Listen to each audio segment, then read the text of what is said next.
Ya, hola, esta grabación es sobre el tema de la ciudadanía y les voy a pasar a explicar entonces en qué consiste la ciudadanía. Especialmente presten atención estudiantes que tengan la guía número 5 pendiente, porque este es el tema que se trata ahí.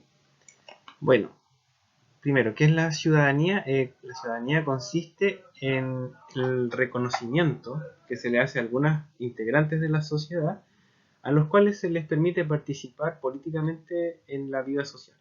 Ya. Ahora, esta participación no necesariamente tiene que ser relacionada a lo electoral. La participación se puede definir de muchas otras formas. Por ejemplo, nosotros al manifestarnos, al organizarnos colectivamente, al formar un club deportivo, ayudar a otra persona, estamos participando socialmente y estamos ejerciendo un rol político frente a los demás. Así que hay que partir por hacer esa distinción. En primer lugar, la participación en general, sea cual sea la instancia en donde se produzca, electoral o no, tiene que cumplir con tres características principales, que son las más importantes. En primer lugar, la participación tiene que ser activa. ¿Qué quiere decir esto? Que tiene que estar muy relacionada a la iniciativa de las personas. Es poco lógico esperar a que la participación de alguien consista en una actitud pasiva en la cual tú esperas a que el Estado o una institución o la persona de al lado se haga cargo de solucionar los problemas. La participación activa significa asumir la responsabilidad de hacer algo cuando tú ves que hay un problema al respecto. En segundo lugar, la participación debe ser responsable. ¿Qué quiere decir que la participación sea responsable? Que cuando uno participa, asume ciertos compromisos. Por ejemplo, tú estás en la directiva del curso y vas a decir, ya, yo soy el tesorero. Y cuando tú ya asumes el compromiso de ser el tesorero, por ejemplo, hay un grupo de personas que te reconoce a ti esa función y tú ya no puedes decir no, ya no quiero. Tú asumes un compromiso y tienes que cumplirlo. Eso quiere decir la participación responsable. Ahora esto se puede aplicar a muchas otras cosas. Por ejemplo, si tú eres una autoridad y estás asumiendo un cargo, ya asumiendo el cargo no puedes echarte atrás, no puedes decir no, ya no lo quiero hacer, pero voy a seguir en el cargo. No, porque cuando pasa eso te echan del cargo. Tú tienes que ser responsable de lo que estás haciendo. Y finalmente la participación tiene que ser informada. Ya, ahora hay muchas personas que yo creo que se han confundido en esta parte. Cuando se habla de que la participación sea informada, no quiere decir que yo sepa lo que está pasando o yo me entere de lo que sucedió porque lo vi en las noticias. No, la participación informada tiene relación con el opinar, decidir, tomar acciones, pero sabiendo lo que estoy haciendo. Eso implica conocer argumentos, saber cuáles son las alternativas distintas que hay en un problema, tener un cierto conocimiento profundo o dedicarme un tiempo a reconocer cuál es el asunto que yo estoy haciendo. Por ejemplo, cuando nosotros participamos de forma informada, de manera informada en, no sé, la creación de una cancha de fútbol en el barrio, eh, tendríamos que nosotros ver distintos proyectos, distintas ideas de planos, distintos materiales que se podrían ocupar, cuáles son las mejores opciones a tomar, a qué instituciones recurrir para poder hacer eso, antes de llegar y opinar. A eso se refiere la participación informada. O sea, hablar con base y con fundamento. Vamos a ir entonces ahora por el otro lado. Ya. Este lado acá de la ciudadanía comprendida como los derechos políticos que se nos reconocen una vez que ya cumplimos 18 años de edad y cumplimos con ciertas características que a todo esto han ido cambiando a lo largo del tiempo. Por ejemplo, a mediados del siglo XX, a muchas personas que hoy se les reconoce la ciudadanía no se les reconocía. Por ejemplo, las mujeres o los extranjeros. Estos derechos políticos, que son los derechos ciudadanos, se, nos permiten la capacidad de elegir o ser elegidos o elegidas. Se traducen en la participación electoral.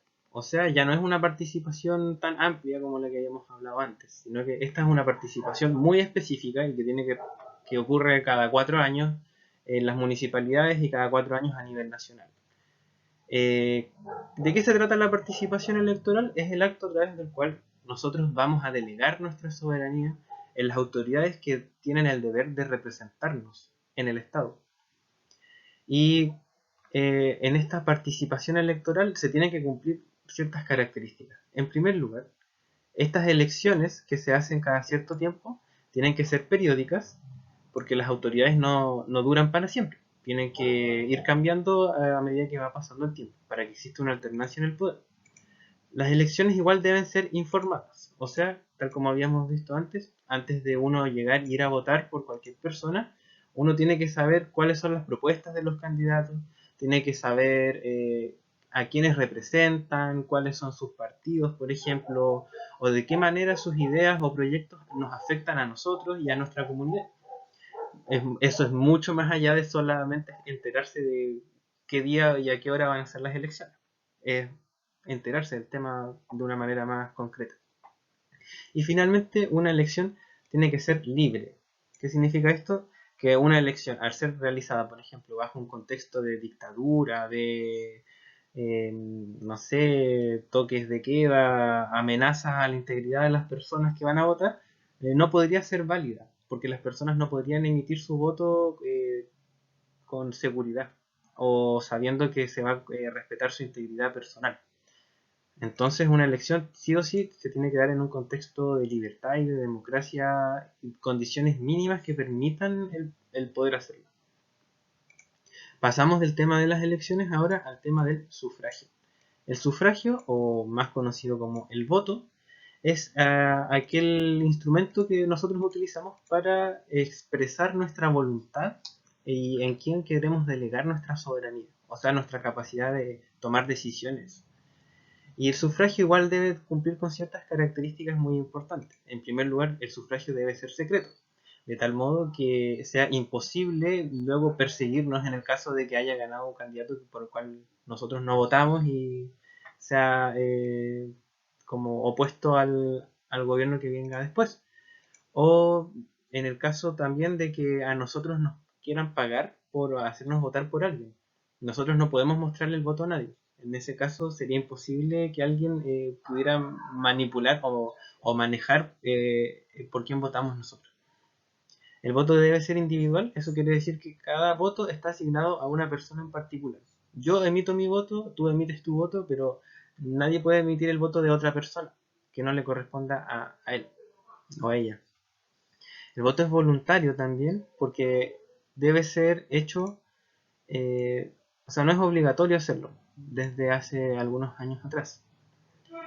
Por otro lado, el voto también debe ser universal porque es el mismo voto para todos.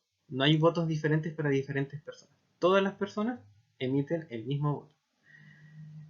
En quinto lugar, un voto debe ser informado. Eso significa que si no hay un proceso previo en el que se reconozcan las distintas alternativas, candidaturas y propuestas, el voto no debería ser válido si no se sabe realmente por quién se está votando. Cosa que igual sucede muchas veces. Y finalmente el voto es igualitario. Eso significa que todos los votos valen lo mismo. El voto de una persona que tiene 18 años vale lo mismo que el voto de una persona de 70 años. O el voto de una mujer vale lo mismo que el voto de un hombre. Todos los votos valen lo mismo. Eso significa que sean igualitarios. Bueno, finalmente estos sufragios que se emiten en las elecciones son para elegir autoridades. Y estas autoridades deben ser responsables, temporales y representativas. Son responsables porque al asumir los cargos tienen la obligación de cumplir con las funciones para las cuales fueron escogidas. No pueden desconocerlo. Son temporales porque su mandato está limitado en el tiempo. O sea, no son escogidas para siempre, sino que están sujetas a posibles procesos de cambio o reelección en otros casos. Y finalmente son representativas porque se supone que deben estar ocupando los cargos porque son la expresión de la voluntad de las personas que votaron por estas autoridades.